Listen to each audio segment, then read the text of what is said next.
Boa noite. No índice das organizações internacionais que monitorizam a liberdade de imprensa e da expressão no mundo, São Tomé e Príncipe aparece como uma das exceções no continente africano. O relatório de 2013 da Freedom House, uma agência norte-americana, colocou São Tomé e Príncipe a par do Ghana, em segunda posição na África subsaariana.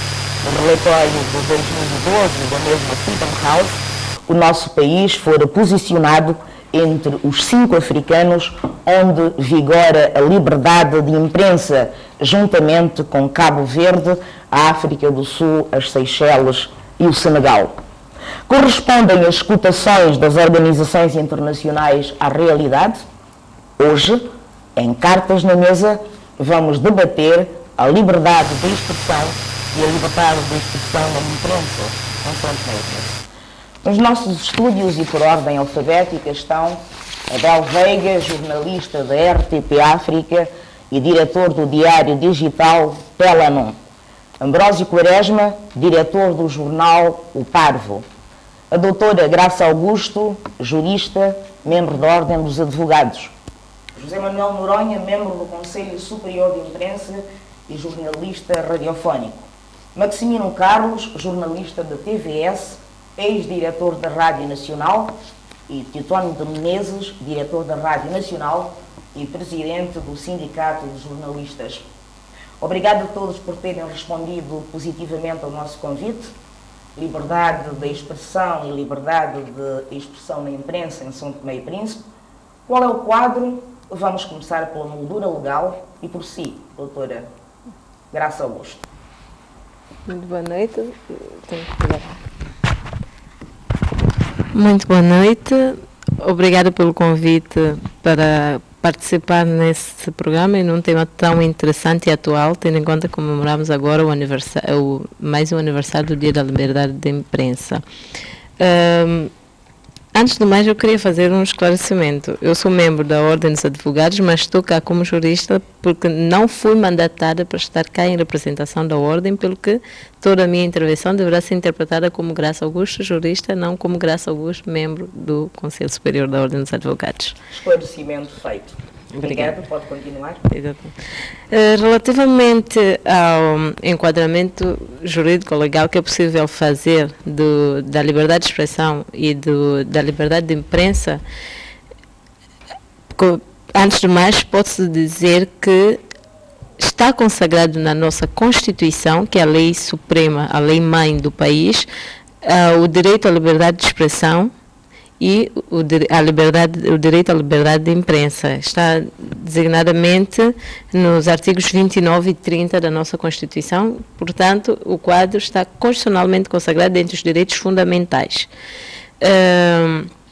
Há também a lei de imprensa, que regula toda a questão da liberdade de imprensa, ou seja, para o público lá em casa, se calhar convinha explicar o que é liberdade de expressão e o que é a liberdade de imprensa, para depois sentarmos cá.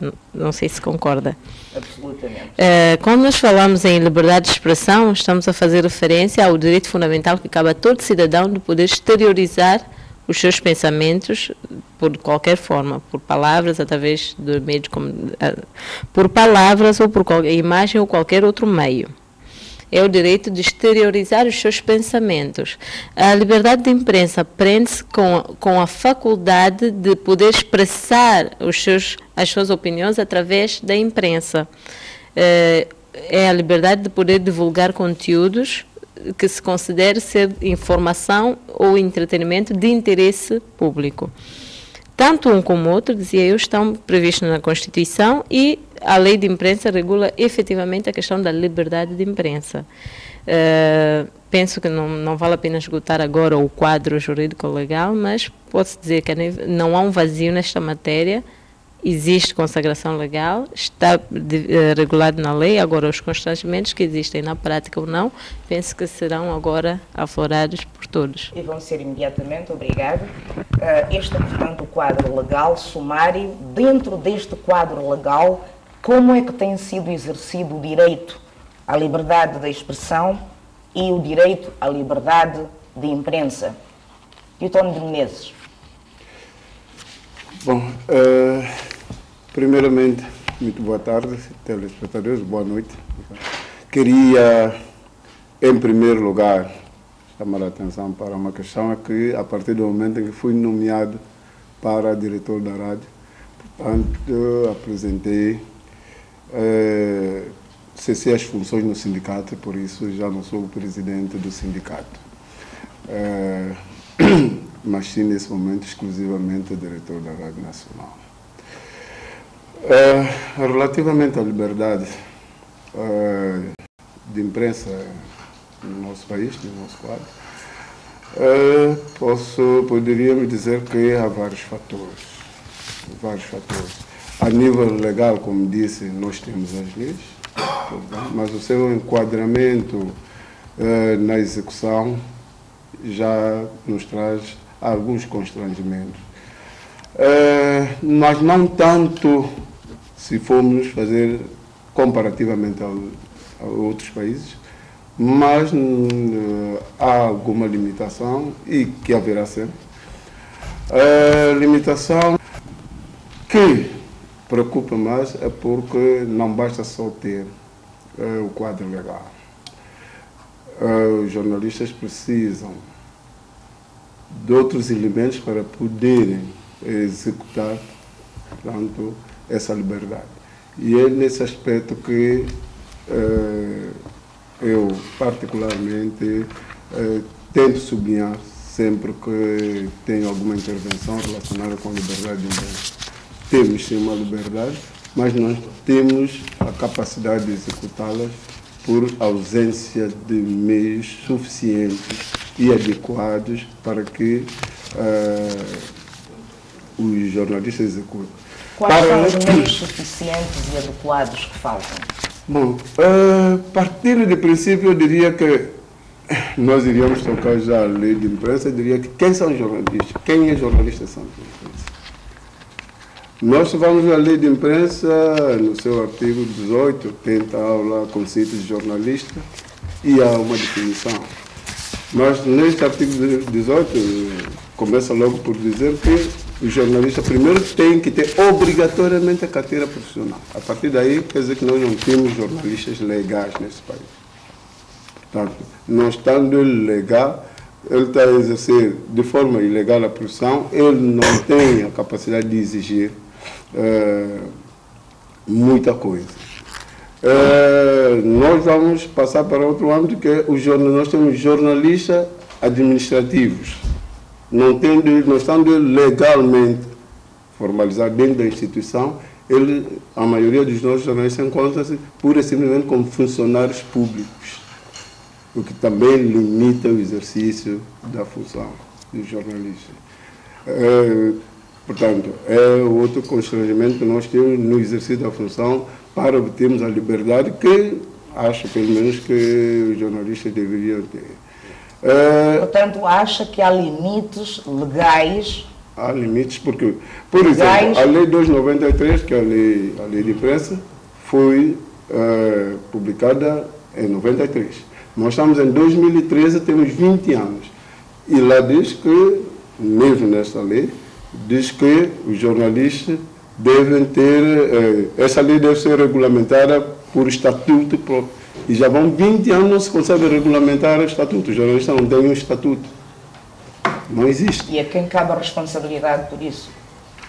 Eu digo que, particularmente, duas partes. Uma, jornalista também tem a culpa, a sua parte. Nós não podemos isentar-nos desse aspecto, porque, enquanto membros do sindicato, enquanto dirigentes do sindicato, mas, no entanto, o sindicato, até um certo ponto, tentou e sempre tentou e fez uma parte.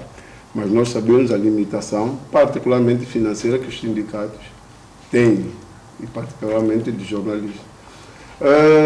Porque a lei diz que o sindicato tanto organiza a lei e submete para aprovação ao governo.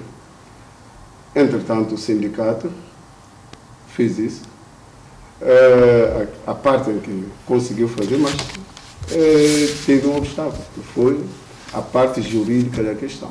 Quando o sindicato submete a um jurista, o jurista dá a forma jurídica, no entanto, ele exige um subsídio, que o sindicato não tinha, e a partir daí...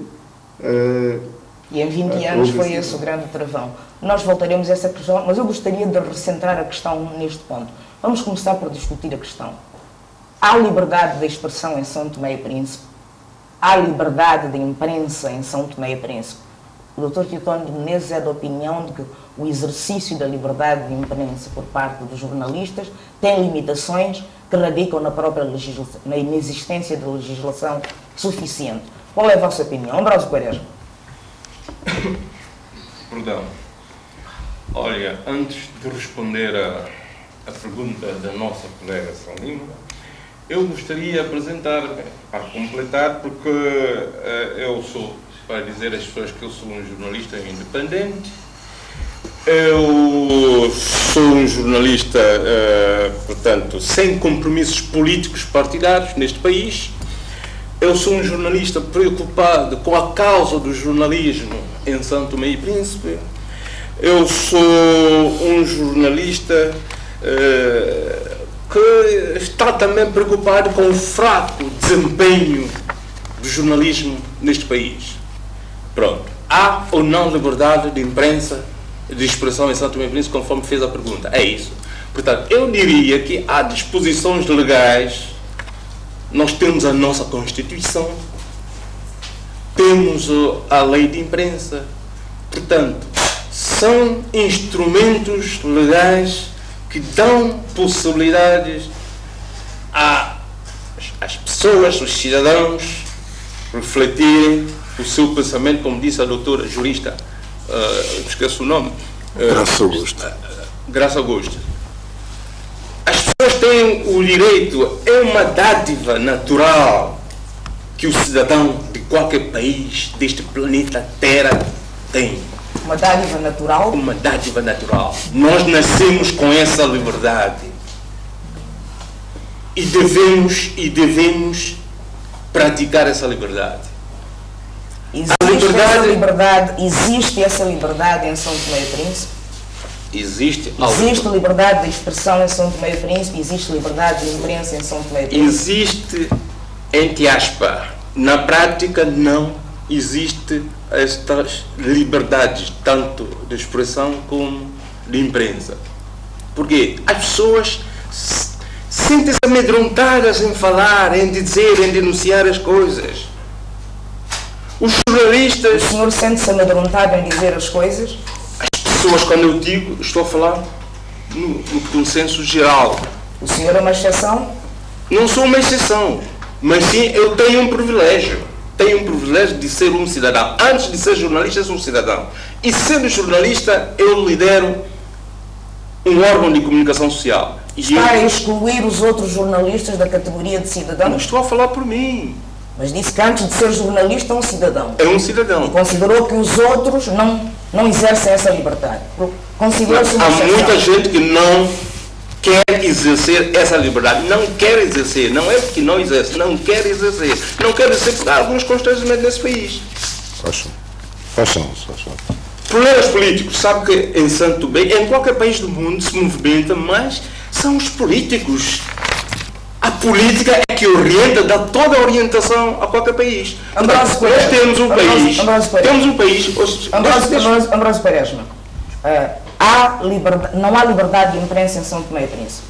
A liberdade de imprensa constitucionalmente está consagrada a liberdade de imprensa, mas na prática as pessoas não exercem essa liberdade como deviam ser. Porque há constrangimentos. Constrangimentos que existem são constrangimentos políticos. As pessoas que tentam exercer essa liberdade são perseguidas. São isoladas. Não estou a inventar nada. Os telespectadores que estão em casa sabem o que eu estou a dizer. O senhor considera-se um elemento perseguido por exercer a liberdade de imprensa? Considero. Vocês são jornalistas, nós somos jornalistas séniores. Conhecem a minha trajetória profissional. O que tem passado. Até hoje. Eu conheço a sua trajetória profissional, tem razão. Maximino Carlos. Sim, boa noite. Eu acho que há liberdade de imprensa em São Tomé e Príncipe. Primeiro, se nós compararmos dos anos 80 ou dos anos 70, 80, digamos, ou 90, a partir do momento em que nós enverdamos pela via multipartidária, há progressos que foram feitos. Agora, o que é fundamental, e já foi dito aqui pela jurista Graça Augusto e Teotónio Menezes, é que a atual lei de imprensa está desatualizada. Deve-se adequá-la ao novo contexto que assistimos na nossa sociedade, porque houve diversas, portanto, mutações, e numa altura em que estamos na era das novas tecnologias de informação e comunicação, há toda a necessidade de se adequar e também os novos desafios. Em instantes, antes de nós virmos para aqui, tivemos a falar, eu e a doutora, portanto, Graça Augusto, da entrada em vigor do novo Código Penal. Até que ponto este novo Código Penal tenta colidir com, portanto, a lei da imprensa, que já se verificou que está desatualizada e que é preciso gozo. Mas também é preciso dizer que a liberdade de imprensa conjuga-se com os direitos fundamentais dos cidadãos. É verdade que aqui onde se peca, portanto, na sua aplicabilidade, tal como ela é concebida, portanto, do ponto de vista, posso dizer que há liberdade de imprensa.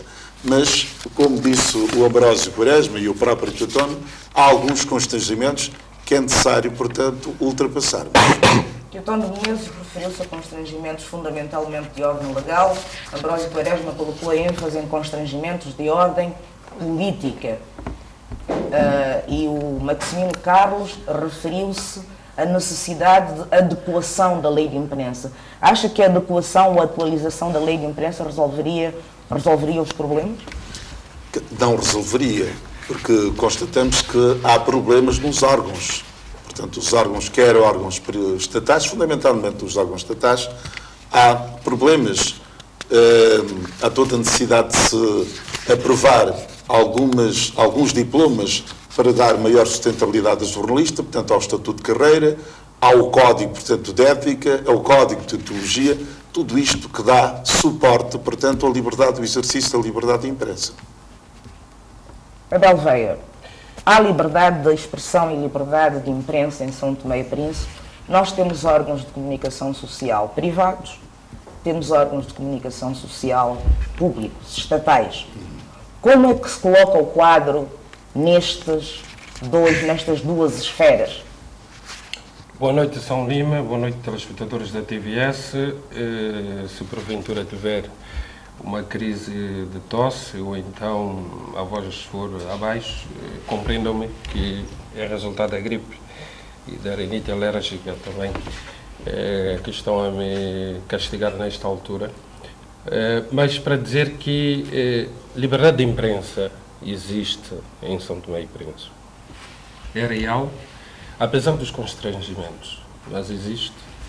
E essa liberdade é, ademais, reconhecida por instituições credíveis internacionais que exatamente sublinham isto, colocam São Tomé e Príncipe nesta lista importante de países, poucos, do continente africano, que efetivamente, onde a imprensa é livre, onde as pessoas exprimem livremente, onde não há assassinatos ou coisas parecidas, pelo menos até agora, por uma opinião defendida por alguém ou por um artigo que um jornalista escreveu.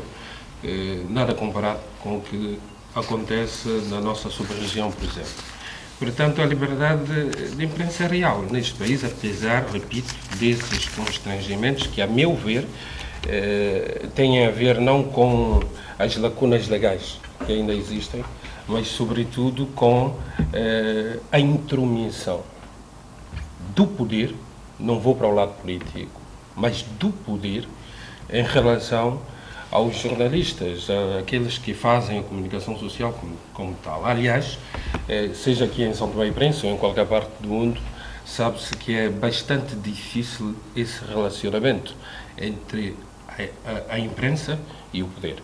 É um relacionamento sempre... E aí inclui a imprensa privada e a imprensa estatal. Exatamente. No que concerne a esses dois polos, imprensa privada e imprensa estatal, eu considero que na imprensa privada a liberdade, ou essa liberdade é mais expressiva. Claro está, eu tenho um jornal privado onde, apesar das tentativas de pressões que são feitas no sentido de mudar talvez a minha forma de trabalhar, etc., não muda nada, pelo contrário, a pressão acaba por me estimular. E não só, também o próprio público tem capacidade ou a oportunidade de, neste jornal, poder também emitir a sua opinião sobre os factos que ocorrem nesse país. De forma que eu considero que neste mundo privado, ou no lado privado da imprensa, há sim uma liberdade mais contundente. Do lado estatal, aí é o problema, estatal, Estado, governo, claro está, ou instituições do Estado. Há uma governamentalização. Exatamente, que procuram, obviamente, de forma natural, controlar o máximo que possível os órgãos que estão exatamente sobre a sua tutela. Mas eu quero dizer que esse controlo, que corresponde, a meu ver, ao constrangimento importante que acontece de tempo em tempo, varia muito. Isso depende da postura de quem administra, né, o Estado, no fundo o governo. Se ele é uma questão uma questão de grau e de intensidade, mais do que uma questão de natureza. Exatamente. Todos tentam controlar, mas os graus variam. Variam. Portanto, há situações, e portanto, com o tempo, tem-se verificado neste país, de tendências mais de fecho, de controle mais apertado dos órgãos, e noutras situações algum relaxo ou afrouxamento, ou então promoção como tal dessa liberdade das pessoas se exprimirem, das pessoas falarem, das pessoas contestarem, das pessoas contradizerem, no fundo esse lado contraditório que é bastante importante nessa tal liberdade. Eu, por exemplo, verifiquei alguns tempos atrás, como jornalista, né, que ia para treino, e que vou e gosto de lá estar no treino, contactar com um responsável de um setor, né, de um departamento de Estado, que não fala. É a questão do acesso às fontes, da qual falaremos dentro de muito pouco tempo. Eu queria pedir à doutora Graça Augusto que clarificasse, o Ambrósio também já tinha levantado o dedo para falar, já tinha levantado a mão, mas eu queria pedir à doutora Graça Augusto que clarificasse uma questão. O Ambrósio referiu-se ao direito à liberdade de imprensa e à liberdade de expressão como um direito natural. Doutora Graça Augusto, pode fazer alguma luz sobre esta asserção? O direito, nos termos em que está previsto na nossa Constituição atualmente, ela é considerada no leque dos direitos fundamentais, ou seja, qualquer pessoa que nasça aqui em São Tomé, neste momento, nasce com direito a exprimir-se livremente. Mas falarmos em direito natural, nós teremos que sair do âmbito de São Tomé e Príncipe e passar a nível mundial. Aí sim estaremos a falar de direito natural. E realmente não é assim. Há países em que os jornalistas não podem exprimir-se livremente, em que podem ser perseguidos pelo simples facto de escrever sobre uma matéria. E quanto à eventualidade de falarmos de perseguição ou não podemos misturar e colocar no mesmo patamar aqueles processos eventualmente que os jornalistas enfrentam por eventuais por acusações de difamação, por exemplo, por alguém se sentir pessoalmente visado com uma matéria. Isto não é o que está em causa. Nós, quando estamos a falar de censura, que é o contrapolo da liberdade de imprensa, estamos a falar da proibição em abstrato de poder se pronunciar relativamente a determinadas questões. E isto não é um direito natural. Há países em que essa liberdade de imprensa é claramente violada. É antes de mais uma conquista e está ligada aos Estados democráticos mais do que aos Estados totalitários. E não são irreversíveis as conquistas sociais. Uma conquista hoje pode deixar de o ser amanhã. Exatamente. Ouvir para esse programa foi muito interessante a nível pessoal, porque permitiu-me aprofundar bastante o estudo sobre essa questão. E a imagem que vem à mente é que realmente a liberdade de imprensa não é um monumento, não é algo que depois de estar construído vai estar cá por séculos, não. Ela acima de tudo, os jornalistas, é uma luta diária dos jornalistas e nós não podemos considerar isso apenas uma função dos jornalistas, porque é através da comunicação social que a população se informa e se forma. Exatamente, a questão, o papel da imprensa na formação de uma opinião pública esclarecida. Também iremos abordar essa questão. José Manuel Noronha ainda não usou da palavra, vocês já terão direito à palavra. Conselho Superior de Imprensa, como é que se posiciona em relação a estas questões? O que é que tem feito? Antes de mais, muito obrigado. Boa noite, senhores telespectadores. Obrigado, São, pelo convite que me fez para poder participar neste debate. Um debate que, no meu ponto de vista, complementa um pouco aquilo que aconteceu no dia 3 do ISP, Dia Mundial da Liberdade de Imprensa. E a questão fundamental que se nos coloca é se há liberdade de expressão, se há liberdade de expressão e se há liberdade de expressão na imprensa em São Tomé e Príncipe. Em primeiro lugar, para vos dizer que no quadro legal existe, portanto, o Conselho Superior de Imprensa está consagrado na Lei de Imprensa como um órgão e aparece em consequência da pretensão de se tornar de facto livre, portanto, de se atribuir aos cidadãos o direito, não só aos fazedores, aos jornalistas, mas ao cidadão em geral, o direito de se exprimir livremente, portanto, de informar e de ser informado. Por um lado. E o Conselho Superior de Imprensa surge porquê? Porque é o órgão que, no contexto do exercício dessa liberdade, deve exercer o papel de regulador e fiscalizador. Porquê? Tem exercido esse papel? Nós somos um órgão que existe há bastantes anos, com as limitações que sempre teve e até com os instrumentos que trabalhou, uma perspectiva legal também, talvez não tivesse conseguido, ao longo desses anos, exercer de facto essas funções. E hoje estamos empenhados, e a amostra foi justamente essa palestra que nós promovemos, porque já agora aproveito a oportunidade para agradecer a brilhante intervenção da São Lima na apresentação deste tema propriamente, que era a liberdade de expressão em São Tomé e Príncipe. Porquê? Porque, como Conselho Superior de Imprensa que somos, termos reparado que a televisão não passou o que para nós era fundamental. Porque é importante que se traga ao de cima essa reflexão, porque nós estamos atentos. O Conselho Superior de Imprensa forma como se constitui. Nós estamos neste momento atentos porque estamos determinados no cumprimento das atribuições. A percepção é de que durante muito tempo esteve completamente desatento. E há atribuições. Exatamente. E nós temos as nossas atribuições, temos as nossas competências e no quadro legal vamos fazer tudo por exercer de forma clara, de forma contundente, aquilo que deve ser o papel do Conselho Superior de Imprensa como regulador e fiscalizador da comunicação social em São Tomé e Príncipe. Quando diz exercer de forma contundente e eficiente, acho que foram as palavras que utilizou, o que é que quer dizer? Quero dizer que nós estamos a pensar, estamos a refletir aqui sobre se há ou não liberdade de imprensa em São Tomé e Príncipe. Acho que, em algumas ocasiões, tendo em conta a fragilidade, eu posso até concordar aqui com duas intervenções que houve. Uma do Max Pinto Carlos, que fala da desatualização da lei de imprensa atual. Nós vamos ver as penalizações de 150 mil dobras, 300 mil dobras, para uma pessoa que pode transformar, portanto, pegar no exercício, nas funções que exerce e difamar as pessoas e paga, por exemplo, 300 mil dobras ou 150 mil dobras. Portanto, a atualização já... Ou não paga absolutamente nada. Eu não sei se, aí sim, o novo Código Penal, não sei se altera de alguma forma esse quadro, mas a lei está assim, 150 mil dobras, 300 mil dobras, 500 mil dobras, que é o valor máximo, se calhar.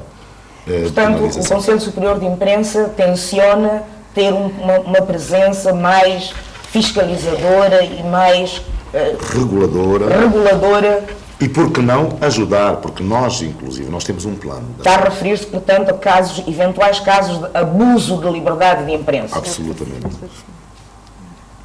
Mas há um aspecto que também, no nosso plano, nós apresentamos um plano de ação, nós, independentemente da nossa condição de reguladores e fiscalizadores, nós pretendemos ser os colaboradores dos próprios jornalistas, na perspectiva de podermos também ter um instrumento que nos faz falta, que é justamente esse estatuto de jornalistas e o código deontológico. Porque há bocado o Dr. Teotónio fez referência à inexistência de estatutos e inexistência portanto, de instrumentos que permitam funcionar verdadeiramente, portanto, como deve ser. Reconheceu ter havido, portanto, da parte do Sindicato de Jornalistas, alguma negligência, ou se calhar algum defeito na organização portanto, na promoção desses instrumentos, na produção desses instrumentos, mas nós estamos determinados também em colaboração com o sindicato e com os próprios jornalistas, levar adiante, portanto, acelerar esse processo no sentido de que tudo esteja, de que estejamos em condições e estejamos na posse de todos os instrumentos que nos permitam trabalhar. Muito obrigado. Vou passar a palavra ao jornalista Ambrósio Quaresma. Eu continuo a defender, muito obrigado, sim. Continuo a defender essa tese que não há liberdade de imprensa em São Tomé. Porquê? Explico-me. Nós temos dois principais órgãos de maior audiência no país, que é a Rádio Nacional e a televisão. Existe liberdade de jornalistas nestes órgãos? Não existe. Há uma liberdade de imprensa aventureira do Parvo e do Telenon. Simplesmente. Eu não sei a que critérios essas organizações puseram São Tomé e Príncipe nesse ranking. Na prática, não há liberdade. Os jornalistas aqui que digam, da televisão que digam, os jornalistas da rádio que digam. Eu estou em permanente contato com os jornalistas da rádio e da televisão. Os jornalistas da televisão, se há aquela matéria que diz respeito, por exemplo, a um dirigente, a um membro do governo, ao Presidente da República, ao Primeiro-Ministro, esta matéria é censurada. E depois... O senhor está a dizer... É assim, o Ambrósio está a ter considerações muito importantes, a meu ver, e considero assim, Ambrósio, neste momento, acho que você, nós cá, estamos exatamente a exercer essa liberdade que tu dizes não existir. Estamos num palco em direto, né, na televisão São Tomé. Condicionada. É uma liberdade condicionada. Condicionada por quê? Quem é que está a condicionar neste momento? Quem é que está a condicionar neste momento? Não, o programa de São Lima, deixa eu explicar, o programa de São Lima, se passa esses debates, começou a passar esses debates. São Lima não pode ir muito. Se São Lima começar... Mas senhora Ambrósio Quaresma, não falo por mim. Não falo por mim. Estou falando do seu programa. Não falo por mim. Eu estou a dizer, não falo por mim. Mas o senhor não me representa aqui. Então estamos a discutir o programa. Estamos a discutir no programa e estamos a discutir em direto. São Lima e Ambrósio, só para esclarecer. Eu falo de conteúdos. São Lima, com a sua ousadia, que é um programa que democratiza a televisão em termos de liberdade de imprensa, é único. Admitamos a hipótese que São Lima, eu conheço o seu traquejo profissional. Admitamos a hipótese. Deixa-me concluir, é breve. Com o seu traquejo profissional, com o cartas na mesa, começa a chamar figuras, personalidades, mesmo outras, para o debate aqui, e as pessoas, se tiverem que falar a verdade, o seu programa vai morrer. Não, mas é assim... Este programa vai morrer. Sim. Ambrósio, permita-me só esclarecer... Eu vou deixar. Complementar só um aspecto. É que exatamente esse programa, por isso eu coloquei essa questão, essa vontade, essa liberdade, no fundo, que está a ser exercida agora por nós, né? Falando abertamente sobre as questões relacionadas com a falta de liberdade de expressão ou coisa parecida na televisão são tomense. Este programa que temos agora, onde estamos, resulta exatamente... Por isso eu considero que estamos numa fase evolutiva. de melhoria dessa liberdade. Já tivemos melhor televisão. Já tivemos melhor comunicação social em São Tomé. Exatamente, mas é assim. Esse programa aberto que estamos a ter agora, a verdade é que ele já existia. E foi silenciado, erradicado. Eu falo com liberdade porque é um caso que eu acompanhei e segui com unhas e dentes. A São Lima, que tu teceste todos esses comentários, já produzia este programa há alguns anos atrás e foi silenciado, ou seja, erradicado da televisão são tomense. Portanto, se volta ao programa agora com outro nome, mas volta, é sinal que estamos a entrar numa onda evolutiva de melhoria e de abertura, que contradiz o que disseste, que se ela trouxer, ou se houver aqui, como está a acontecer, conversas mais anti-poder, posso assim dizer, que o programa vai morrer. Já morreu antes por algo que não se sabe porquê. Não podemos ver, os jornalistas não poderão ver anti-poder. Anti-poder só entra nos conteúdos jornalísticos. Desculpem.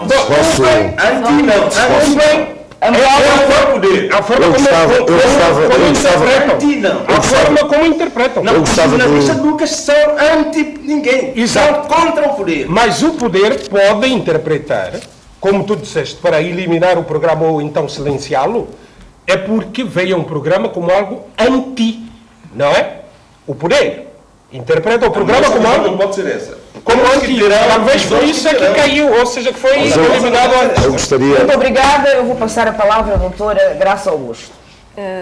Estamos num programa em direto, por isso daí eu penso que há necessidade de nós esclarecermos uma questão. Uma coisa é falar da existência ou não existência da liberdade de imprensa. Outra coisa é, eventualmente, falar dos constrangimentos que, na prática, os jornalistas sentem ao exercício desta liberdade. E, se calhar, se fizermos um estudo exaustivo, poderemos chegar à conclusão que esses constrangimentos não são tanto a nível da existência ou não da liberdade, como, às vezes, do próprio jornalista, como, por exemplo, formas de autocensura. Esta é outra questão. Relativamente a eventuais pressões que possam não existir, eu respondo a isso com uma questão. Os jornalistas sentem-se mais pressionados do que qualquer outro profissional em São Tomé e Príncipe? Pressões existem a todos os níveis. Eu quero lhe dizer, os juízes nos tribunais sentem... Eu vou lhe pedir que deixe a doutora Graça Augusto terminar a sua intervenção, por favor. Para nós não corremos o risco de desvirtuar as coisas e se calhar perder o foco. Porque pressões, elas existem. Nós temos pressões. Os juízes sentem, os advogados sentem, o simples funcionário, todas as pessoas sentem pressões aqui em São Tomé e Príncipe, talvez devido à nossa exiguidade, à nossa pequenez. Nós temos é que ver até que ponto a pressão que o jornalista sente é efetivamente pelo exercício da sua profissão ou se tem ou não algo de diferente relativamente à pressão que um magistrado sinta, relativamente à pressão que um funcionário público sinta. Mas, minha senhora... Eu peço desculpas. Doutor Titano de Menezes, referiu-se, já se tinha referido a questão dos limites da liberdade de imprensa derivados de constrangimentos legais. Na sequência do debate que houve, o que é que tem a dizer? Bom, o meu colega aí, Ambrósio, referiu-se particularmente aos órgãos estatais e falou até certo ponto da não existência de liberdade. Nós todos sabemos que a pressão existe, como acabou de dizer o diretor, a tentativa de interferência existe, mas também, à margem disso, quero acrescentar, dentro daquilo que são as limitações, os constrangimentos, existe mais alguma coisa. Quero acrescentar a questão de formação, de capacidade de muitos que nós temos nos nossos órgãos e a questão financeira. Isso é fundamental. Portanto, essas duas questões, somando as outras que nós temos, também vêm a complicar esse exercício.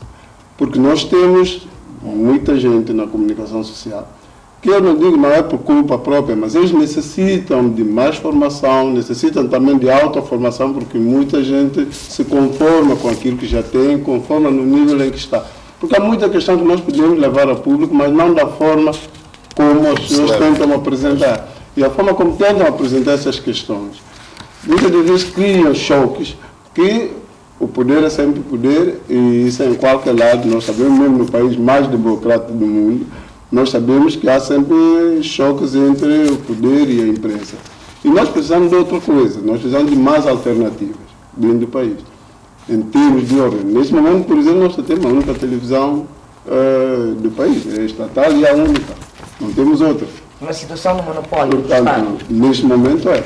E nós precisamos ter mais jornais, ter mais rádio, ter televisão e ter mais questão de alternativa, porque a questão de liberdade não passa somente porque recordo já segui vários debates, já segui poder de jornalistas em países mais evoluídos, que mesmo lá o jornalista é expulso por ter dito algo com que, mesmo nos órgãos privados, com que os responsáveis daqueles órgãos não concordam.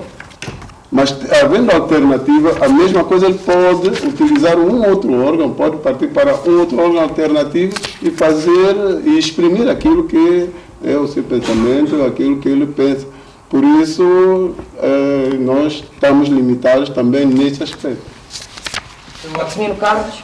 Portanto, apenas para dizer que a liberdade de imprensa exige a responsabilidade maior do jornalista. Daí que há toda a necessidade de se evoluir no sentido de que haja maior responsabilidade por parte de nós mesmos, portanto, os jornalistas. Por outro lado... A referir-se a valores éticos, a questão ao de valores respeito à questão éticos, de portanto, deontologia. valores, portanto, deontologia, aliás, como referiu, portanto, o Dr. Menezes, porque há coisas que podem ser ditas, mas elas têm que ser ditas de uma forma em que, portanto, tem que se respeitar as questões que são os direitos fundamentais a que falámos aqui, portanto, a questão da privacidade, a questão da moralidade, etc, etc.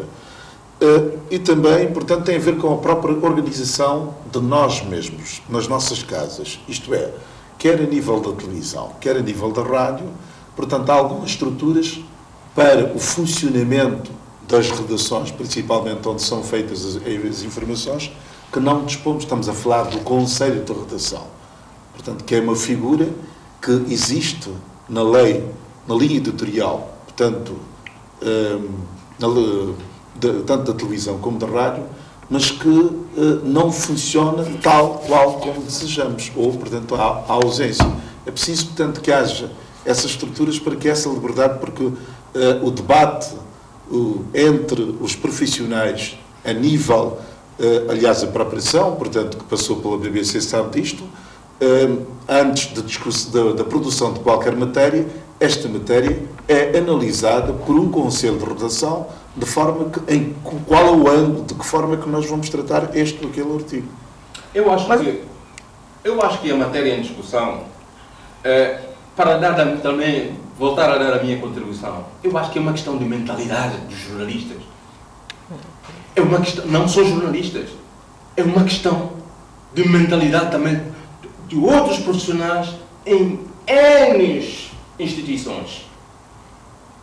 Porque podemos melhorar a nossa lei de imprensa, podemos depois ter uma carteira profissional, podemos depois ter um estatuto de jornalista, podemos ter carreira. Se não houver uma mentalidade de entrega profissional, tem que haver entrega profissional. Já temos muita gente formada, mas temos que ter gente bem formada.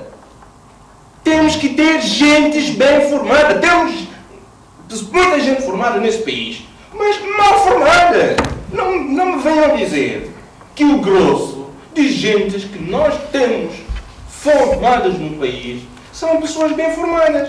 Porque não se pode admitir que um jornalista, que seja jornalista, que queira dar voz à sociedade, que não está a inventar nada, consegue ser seguidista dos senhores dirigentes. Nós temos que dizer aos responsáveis do país, aos ministros, ao Presidente da República, ao Primeiro-Ministro, ao Presidente da Assembleia Nacional, que Que no jornalismo é assim. A regra é essa, nós não estamos a inventar nada. Agora, os jornalistas tinham que fazer entrega profissional. Tinham que saber que eles foram formar para exercer uma profissão como manda ali. Temos uma profissão que é avaliada, e que é avaliada, é das profissões mais avaliadas pela opinião pública. Toda a opinião pública sabe que jornalistas da televisão, que todos os dias estão a emitir, jornalistas da rádio, que todos os dias estão a emitir, sabem quem são esses jornalistas. Este jornalista é bom, é suficiente, é medíocre. Sabe disso. Muito obrigada, a sua posição ficou bastante clara. José Manuel. Eu gostava de dizer, ele diz bem que é uma questão de formação. E é a formação que atribui ao jornalista a noção clara do que é efetivamente a liberdade, o exercício da liberdade. É uma questão de formação e será também uma questão de consciência. Consciência, exatamente. Porque nós consciência, não é apenas uma questão de condição, é também uma questão de consciência. Exatamente. O jornalista, por exemplo, há casos mais do que alegados de jornalistas que se comportam como legionários. Absolutamente. Que são altifalantes de outrem. Exatamente. E isto é uma questão que não tem só a ver com formação, tem a ver com consciência, tem a ver com ética, tem a ver com deontologia. E mais grave ainda, é que sob a capa de jornalista e convencido de que essa liberdade é, portanto, um exercício exacerbado dessa liberdade, ele ofende terceiros e esquece que a nossa liberdade termina lá onde começa a liberdade dos outros. Doutora Graça Augusto, quais são os limites à liberdade de expressão e à liberdade de imprensa? Tal como a liberdade de expressão, existem outros direitos fundamentais constitucionalmente consagrados. Direito à reserva da intimidade da vida privada, direito à honra. No exercício do direito de informar, o jornalista deve acautelar-se para não ofender desnecessariamente a honra e a consideração alheias, para não invadir a intimidade da vida privada dos cidadãos. Isto está claramente previsto na lei de imprensa e esta é a oportunidade ideal para fazer um reparo a uma informação dada aqui pelo colega, que a nossa lei de imprensa sempre remeteu para a legislação penal vigente a questão dos crimes praticados, os crimes de abuso de imprensa. Ou seja, aquilo de que fazia referência do pagamento das multas são as sanções aplicadas às estações, por exemplo, de rádio ou televisão, mas a responsabilidade penal ela é pessoal. Por isso, é o jornalista que pratica o ato, ele sempre esteve sujeito à aplicação de uma pena de prisão ou uma pena de multa, independentemente de ser com a nova lei ou com a lei anterior, pelo crime de difamação, eventualmente, ou de injúria. Atualmente, a difamação prevê uma pena que vai até 6 meses de prisão ou multa. E a lei de imprensa remete para o Código Penal. Agora, o que eu considero um dos constrangimentos que vejo na lei de imprensa é que está salvaguardada a questão do jornalista que invade a intimidade da vida privada ou que viola ou que lesa ou causa danos a cidadãos. Mas a questão que se coloca é quem prejudica ou quem tem uma ação que ofende a própria liberdade de imprensa. Quais são as sanções? Eu acho que é aí que peca um bocado. Porque as transgressões que estão cá previstas, no artigo 41, fala de uma multa de 300 mil dobras, claramente desatualizada, e diz que quando a pessoa que obsta ao exercício da liberdade de imprensa é uma pessoa coletiva do Estado, o Estado também é solidariamente responsável pelo pagamento. Se formos ver as atribuições do Conselho Superior de Imprensa, elas são vastas, mas quando vamos ver o leque de competências que o Conselho detém para conseguir alcançar os objetivos a que se propõe, penso que falha. O foco está virado para a questão do direito de resposta, a sanção disciplinar à instituição e a dirimir conflitos, mas essa questão da própria... se é uma instituição que tem por objetivo promover a liberdade de imprensa, nós temos aqui uma espécie de... eu senti um vazio que confesso que não tinha consciência. Porque nós, quando falamos de liberdade de imprensa, todos nós pensamos em abuso do exercício dessa liberdade. Mas também a questão que se coloca é, e quem obsta ao exercício da liberdade de imprensa, o que é que lhe acontece? O Conselho Superior de Imprensa, nessa matéria, tem apenas o poder de elaborar diretrizes genéricas e recomendações. Há uma lacuna? Não há propriamente uma lacuna, mas penso que falta um pouco mais de... Uma substância as normas serem um pouco mais robustas, a ver, ou pelo menos atualizar a questão, porque 300 mil dobras hoje em dia não... Mas, doutora, há uma questão que eu gostaria de colocar. Há os jornalistas que muitas vezes são colocados nos bancos dos réus sem justa causa e que saem muitas vezes lesos dessa sentença.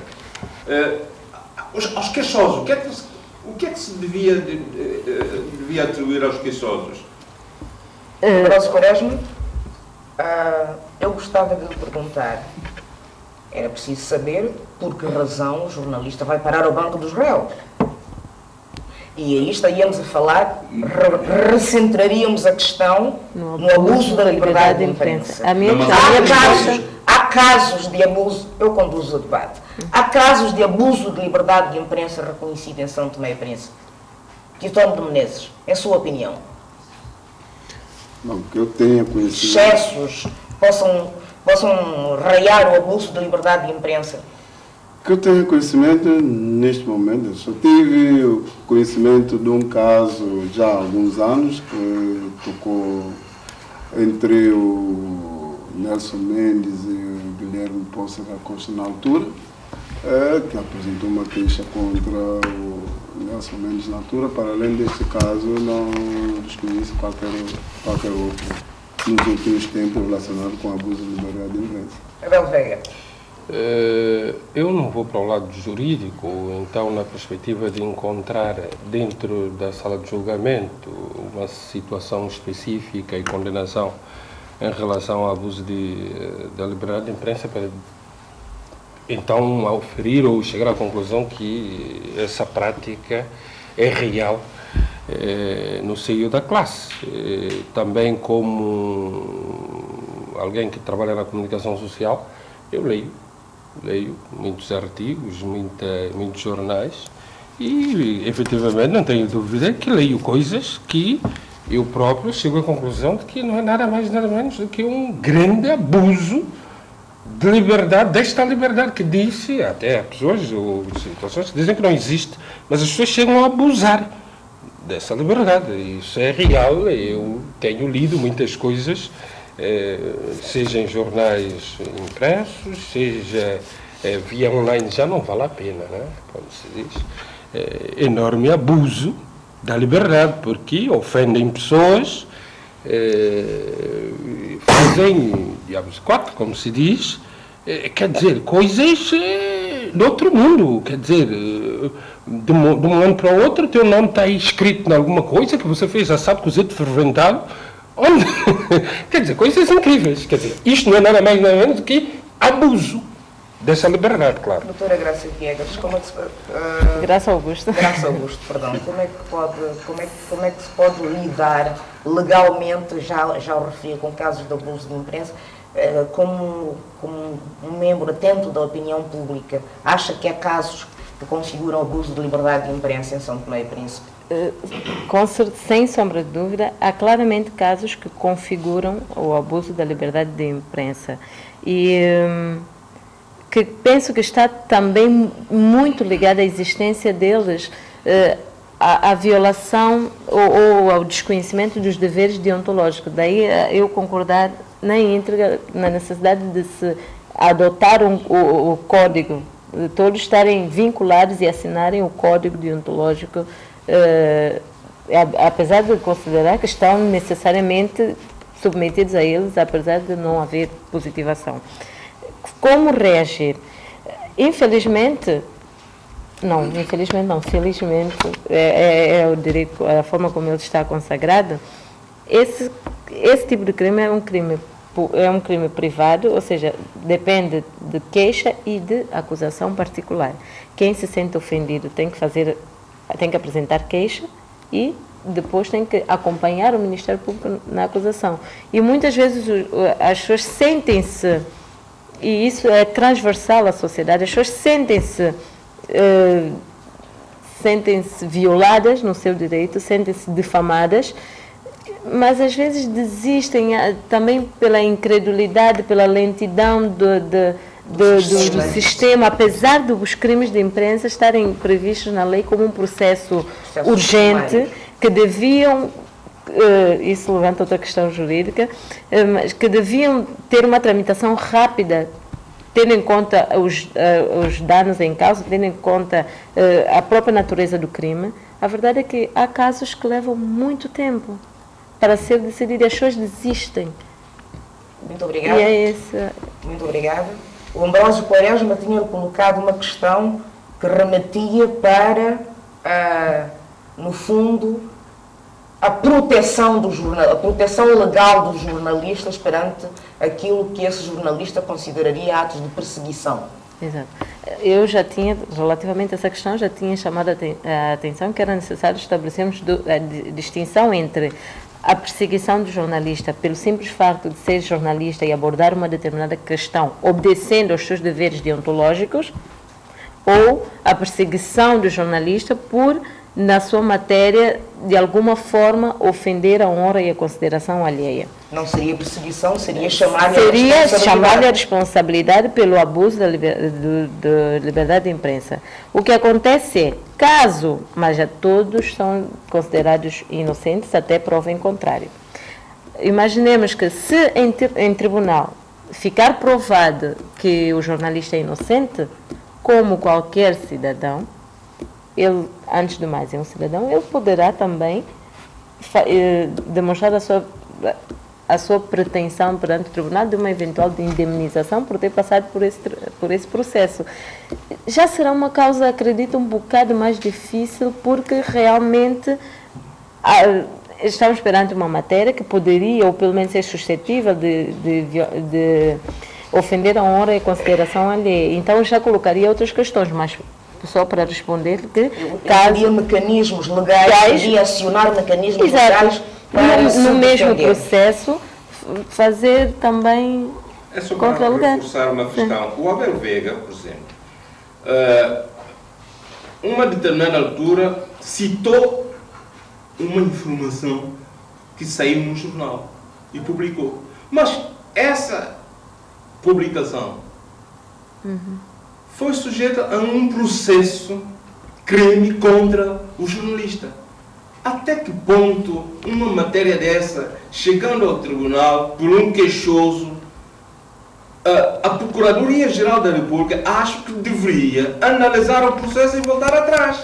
Porque quando um jornalista pega num fato publicado num jornal e ele dissemina a informação, como é dever até do jornalista, porque o grande público tem direito a saber mais, só essa matéria dá asa a um processo crime de difamação contra o jornalista. Foi um artigo publicado pelo Jornal Parvo, dando conta de corrupção no governo anterior, sim. E temos que ser claros, no governo da doutora Maria das Neves, na altura, sim. E enquanto jornalista da RTP África, publiquei o assunto, né, na RTP, dando conta que o Jornal Parvo fazia essa denúncia, né, de corrupção, e automaticamente a RTP África, eu e o então delegado, fomos submetidos a um processo crime, né? Uma queixa-crime, julgados e absolvidos.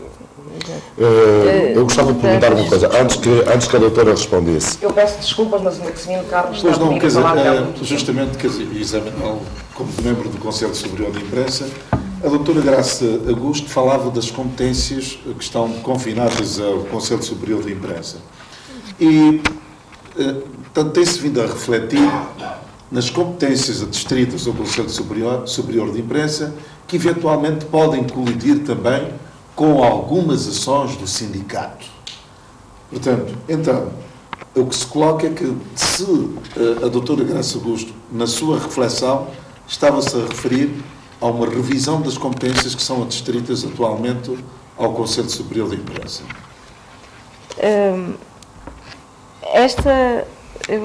Agora tenho duas questões para Exatamente. responder. Penso que responder eu queria sugerir, para não perdermos o fio, porque há uma questão pontual que foi levantada aqui.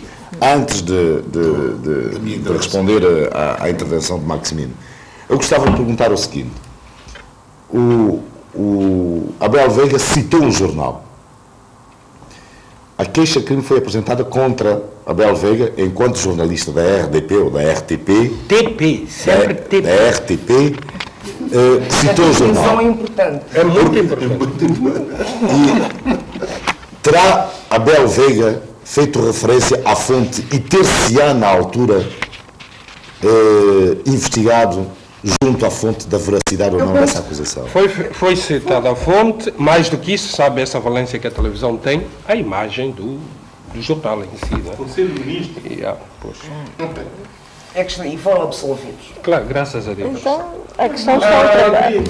Eu gostava de abordar uma questão. O Bel tinha-se referido a ela logo no início e a doutora Graça Augusto também.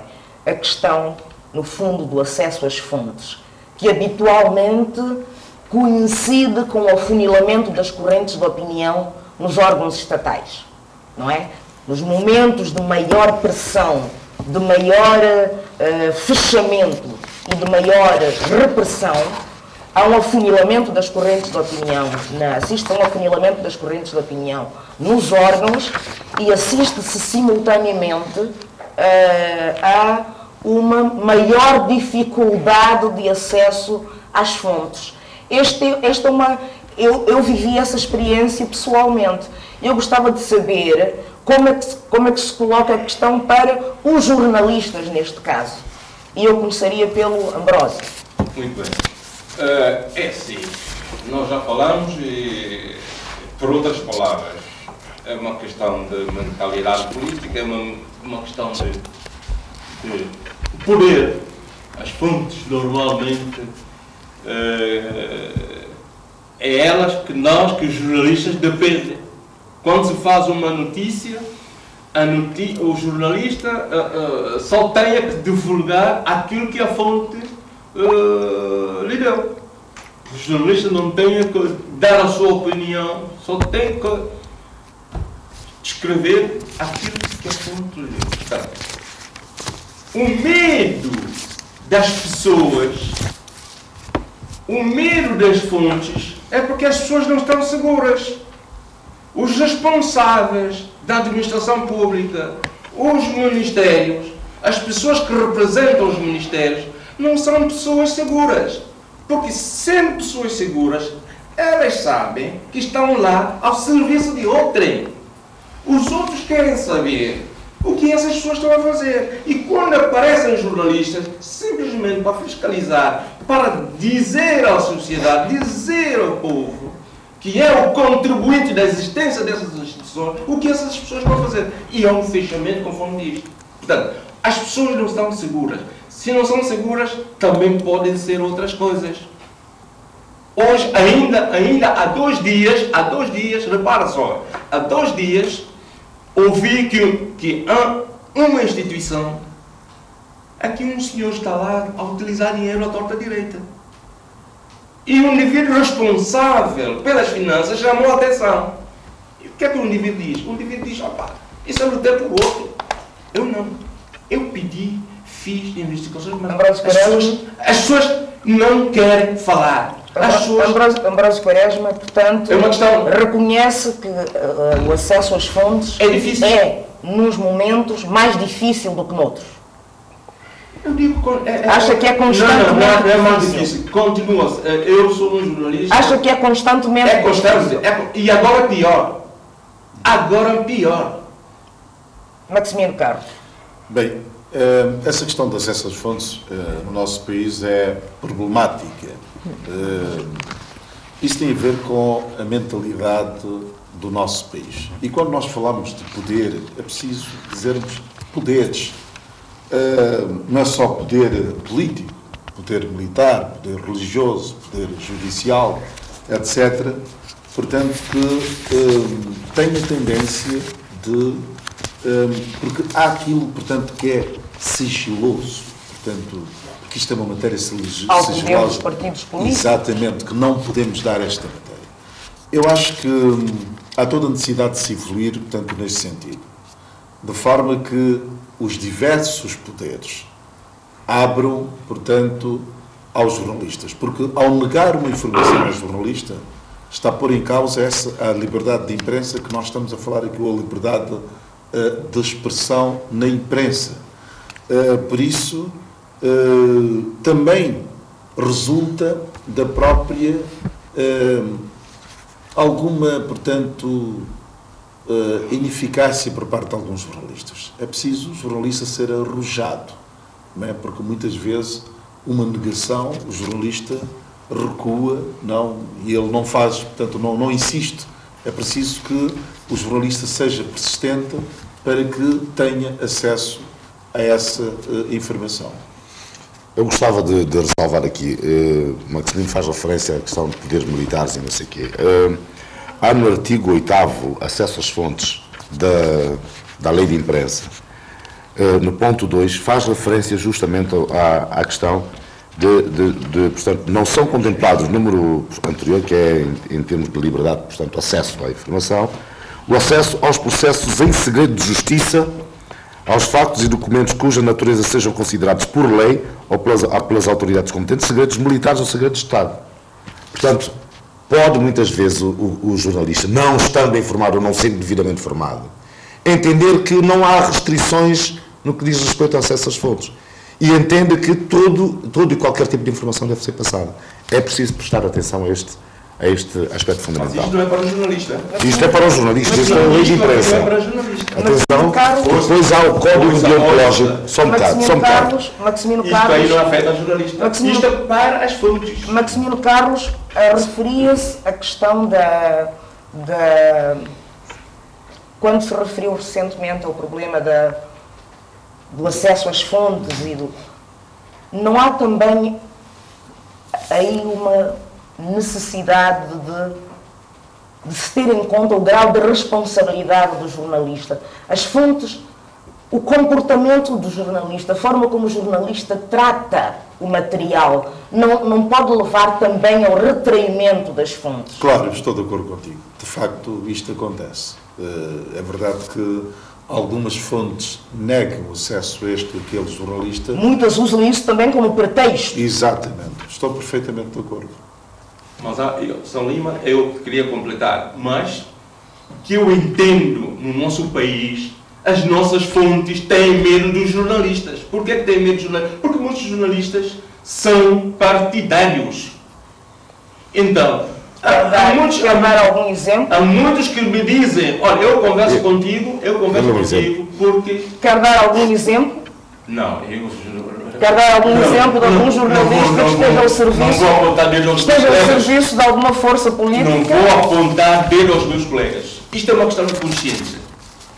Eu seria antiético estar aqui a dizer você é partidário. Mas quer dar... Pode dar um exemplo? Não, senhor. Pode ir o mais longe que quiser. Mas não é necessário. Nós vemos o conteúdo. Veja só. O jornalista diz... Como é que define o seu jornal? Como é que define o meu jornal? O meu jornal é um jornal generalista. É um jornal generalista. Está aberto. É um jornal democrático, aberto a toda a gente. E aqueles que não façam opiniões no parque é porque não querem. Se quiserem fazer, que façam. É um jornal aberto. Agora, o maior problema das fontes que eu prefiro, o problema é que a opinião pública vê muitos jornalistas, ou a maior parte dos jornalistas, partidários. E essas pessoas têm receio de falar também com jornalistas. Obrigado, Ambrósio Quaresma, está muito clara essa questão. José Manuel Noronha. Eu gostava de alertar para o seguinte facto, é que hoje eu estou aqui em representação do Conselho Superior de Imprensa Mas na introdução, o São Lima disse, e bem, que eu sou jornalista de carreira. Portanto, antes de ser do Conselho Superior de Imprensa, sempre fui jornalista. Portanto, eu queria pedir-vos que não se prolongassem muito. Sim, diferentemente da doutora Graça, nós todos aqui conhecemos-nos e sabemos qual é o percurso profissional de todos nós. E lembrem-se que ultimamente nós tivemos o caso dos jornalistas aqui da televisão.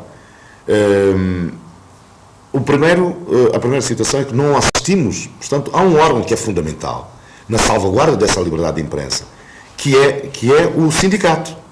O sindicato está como está, nós estamos perante um jornalista que foi durante muito tempo presidente do sindicato e esteve como esteve.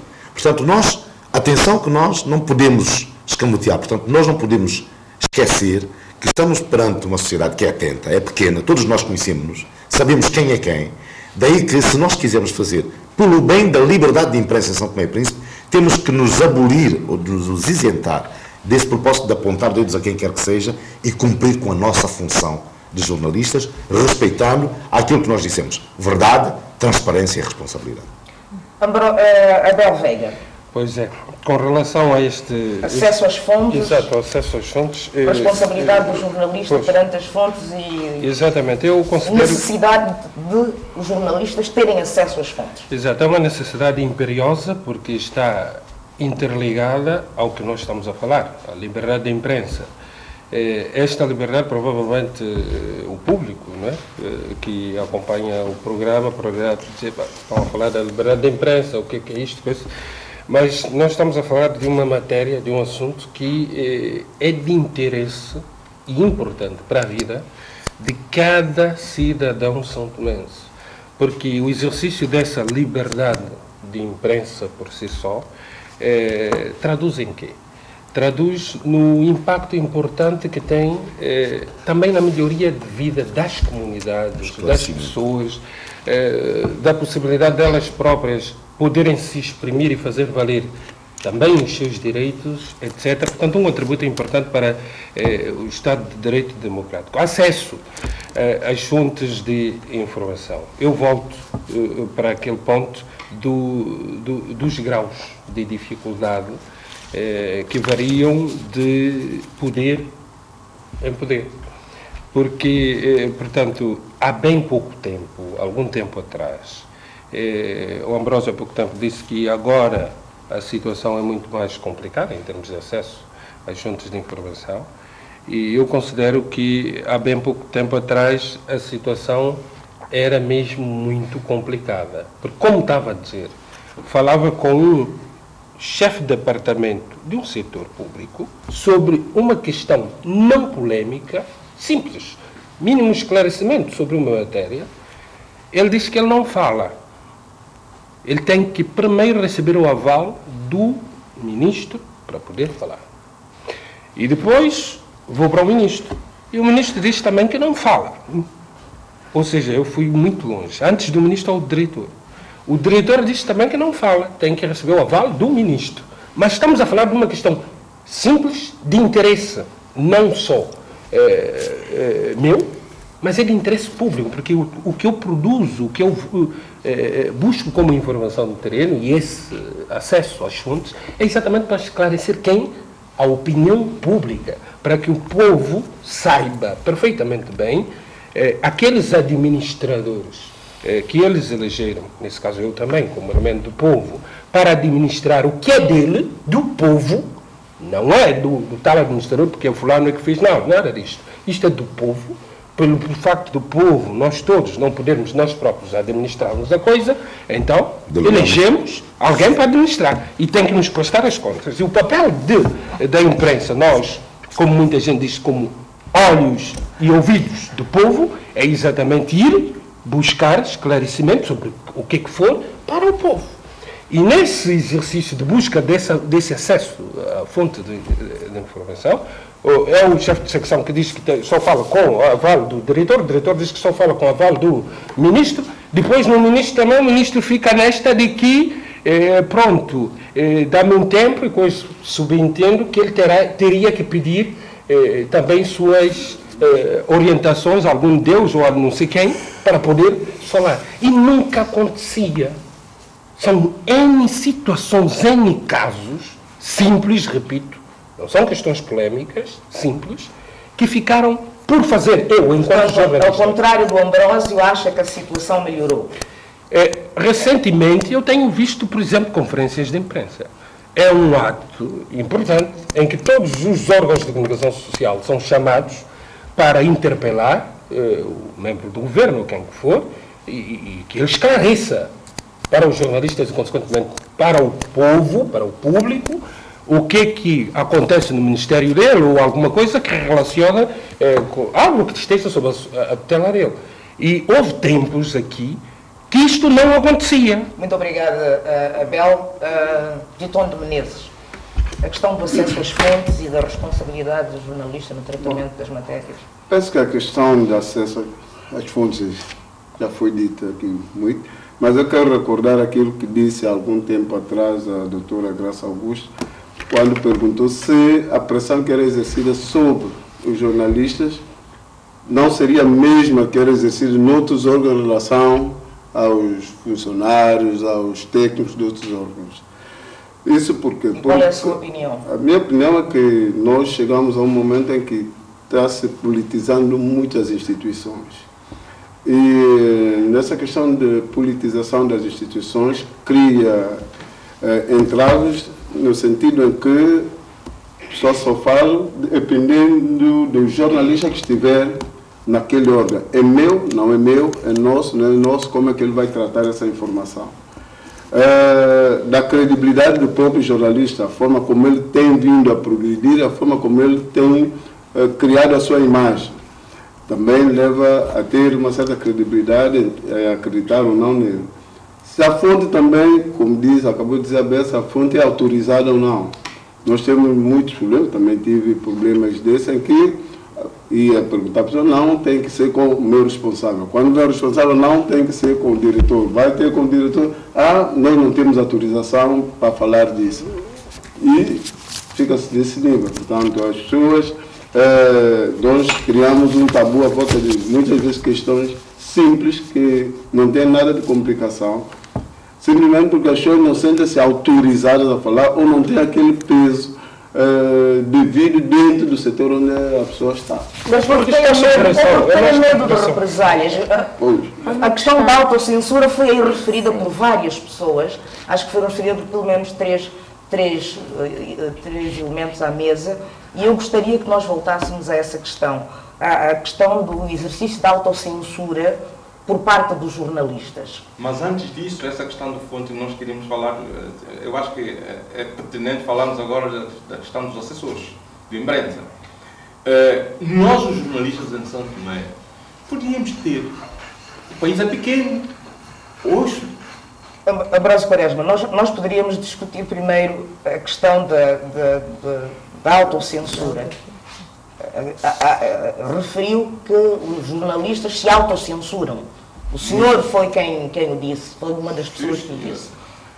Veja só, os jornalistas já sabem, e eu vou pegar nessa questão muitas vezes, que a gente sente que é jornalistas partidários.